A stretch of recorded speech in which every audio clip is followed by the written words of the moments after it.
নমস্কার বন্ধুরা, আমার লাইভ অ্যান্ড কুকিং চ্যানেল থেকে আবার একটা নতুন রেসিপি নিয়ে চলে এসেছি।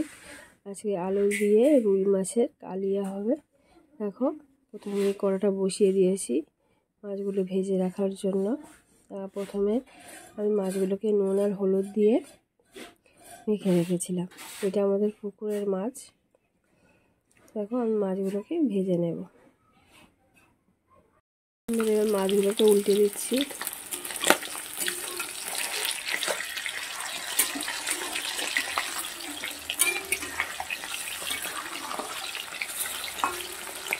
এইভাবে সব মাছগুলোকে আমি ভেজে নেবো। এখানে আমি মোট 5 টুকরো মাছ ব্যবহার করেছি।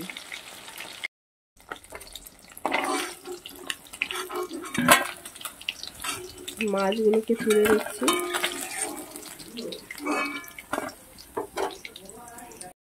দেখো বন্ধুরা, মাছটা ভাজা হয়ে গেছে।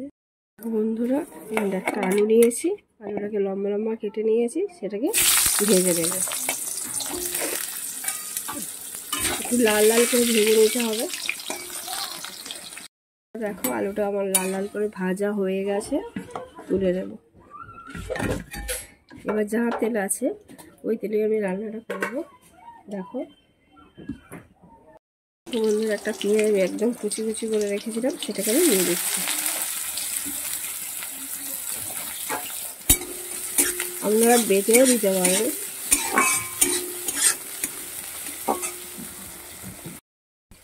দেখো, একটা পেঁয়াজ কুচি কুচি করে দিয়ে দিয়েছি। তোমরা বেটেও দিতে পারো, কিন্তু কুচিয়ে দিলে এর স্বাদটা আরও খুব ভালো হয়। এভাবে পেঁয়াজটাকে আমি লাল লাল করে ভেজে নেব। মিডিয়াম আছে, এটাকে ভাজতে হবে, খুব হাই ফ্লেমে করলে হবে না। ধীরে ধীরে পেঁয়াজটা লাল হয়ে যাবে। দেখো বন্ধুরা, এই অবস্থাতে অনেকটাই লাল লাল হয়ে গেছে। এই অবস্থাটাকে আমি একটা টমেটো কুচিয়ে রেখেছিলাম, সেটাকে দিয়ে দেবো।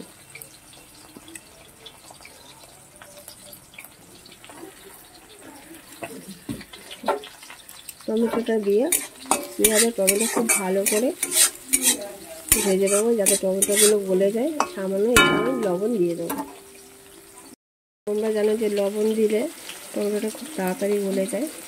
দিয়ে আরও মিনিট দিয়ে কষিয়ে নেব।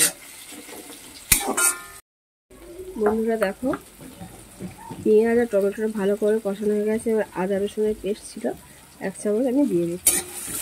এটাকেও ভালো করে ভেজে নেব। মিনিট খানেক ভাজতে হবে। ভাজার পরে আমি মশলাগুলো দিয়ে দেবো। বন্ধুরা, এই রেসিপি খুবই ভালো হয়। রুই মাছ দিয়ে সবসময় তো ঝোল করা সম্ভব হয় না, মাঝে মাঝে একটু ঝাল খেতে ইচ্ছা হয়, কিন্তু আলুটা তো থাকবেই মাছ। বন্ধুরা, এই রেসিপি যদি তোমাদের ভালো লাগে তাহলে অবশ্যই একটা লাইক করে দিয়ে দেখো। এবার আমি হলুদ দিয়ে দেবো। এবার দেখো, 1/2 চামচ হলুদ গুঁড়ো দিলাম, 1/2 চামচ লঙ্কা গুঁড়ো দিলাম।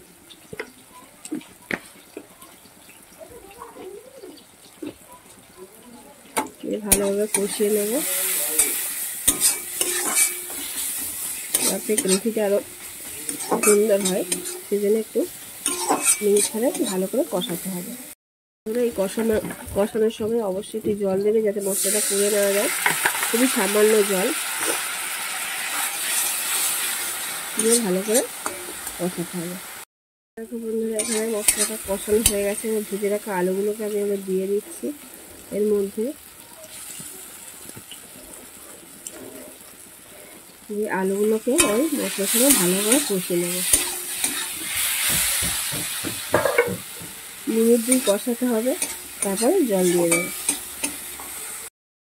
দেখো, এখানে কষানো কমপ্লিট হয়ে গেছে। আমি জল দিয়ে দিচ্ছি। বেশি জল দেবো না, জাস্ট আলুটা সিদ্ধ হওয়ার জন্য যতটুকু জলের দরকার ততটুকুই দিলাম। বন্ধুরা, গলার অবস্থা খুবই খারাপ, প্রচণ্ড সর্দি কাশিতে গলা ধরে গেছে। হয়তো ভয়েসে তোমাদের একটু অসুবিধা হচ্ছে, কিন্তু একটু প্লিজ মানিয়ে নিও। দেখো, গ্রেভিটা ফুটতে আরম্ভ করেছে। একটু পরে ফুটে আলুটা সিদ্ধ হয়ে গেলে আমি মাছগুলোকে দিয়ে দেবো। বন্ধুরা দেখো, 2 মিনিট পরে ফিরে এলাম। আলুটা তো একদমই সিদ্ধ হয়ে গেছে। এবার মাছগুলোকে দিয়ে আরও 2 মিনিট রেখে দিলেই এই রেসিপিটা আমার কমপ্লিট হয়ে যাবে।